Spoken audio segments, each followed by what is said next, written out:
Let's start, Baldy, with your idea of who wins this draft, rounds 1 through 7, putting it all together. Who rings the bell? The Steelers. I thought the Steelers won the draft. And really, they have been trying to rebuild their offensive line now. It started last year when they drafted Broderick Jones, signed Isaac Seumalo, Omar Khan, Andy Weidel right there, Mike Tomlin. They want this offensive line to be amongst, if not the best. So they go out and get Troy Fautano right here.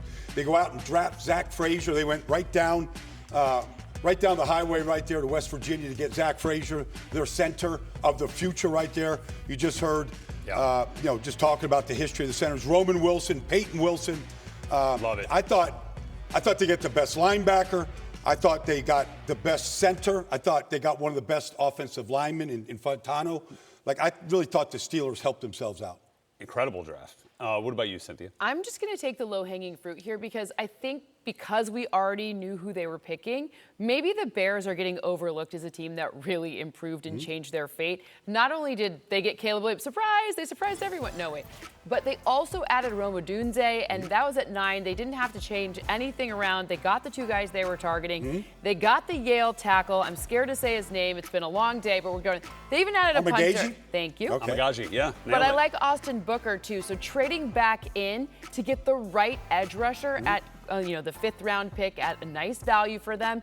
It all kind of fit together. And again, there's not 60 picks. There's not a ton of different things going on here, but 2 picks in the top 10, certainly worth saying that, hey, that's a pretty big win right there. The winners of the draft and might have had the best draft pick to fellow draft pick interaction as well, as Caleb Williams sent that message out to Torrey Taylor, the punting sensation from Iowa this year, said, hey, bud, glad to have you, but you're not going to be punting very much. By the way, but Charles Davis was like, hey, this is the leading scorer for, that was so funny. It was like, Iowa's leading scorer. Iowa's leading scorer, yes. That's how they play football there. Well, I mean, actually, you could make the argument that Cooper DeJean was Iowa's leading scorer with all of his pick sixes. Very fair. Okay, very fair. Enough shrapnel sent to Iowa City. Congratulations to all of their draft picks, one of which actually ended up in Pittsburgh, Logan Lee, another wrestler there. So we'll get there. All right, so team that I feel like also won this draft, got to go to the Los Angeles Rams. Picking in the first round for the first time since 2016 and thought they knocked it out of the park. Just so happened. Look at that house. Might have hit that on the old Rhett Lewis mock draft as well. 19th overall, Jared Verse goes to the Rams to further beef up that defensive line for first-year defense coordinator Chris Shula, who's now piloting that defense as Raheem Morris is off to Atlanta.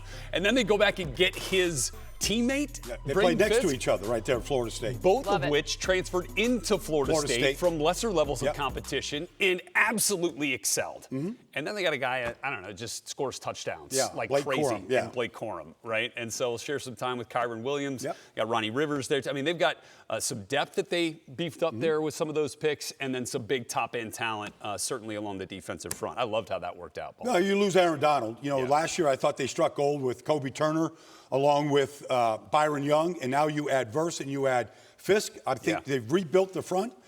Aaron Donald will always be missed, but when you're going to replace a Hall of Famer like that, just keep adding to your pieces right there. You can't go wrong when you win in the trenches. Yep, no question. All right, so we talked about it. 775,000 people broke a record for attendance at the 2024 NFL Draft in Detroit. I mean, I'm really proud of my home state. For sure. They stayed. They didn't just come. They stayed. They were still out there partying just 5 minutes ago. Obviously, they knew Rich and the crew was there. So that's clearly. There you go. And it was an incredible 3 days and 7 rounds from Detroit. So as we continue here on Total Access, we take a look back at what we saw.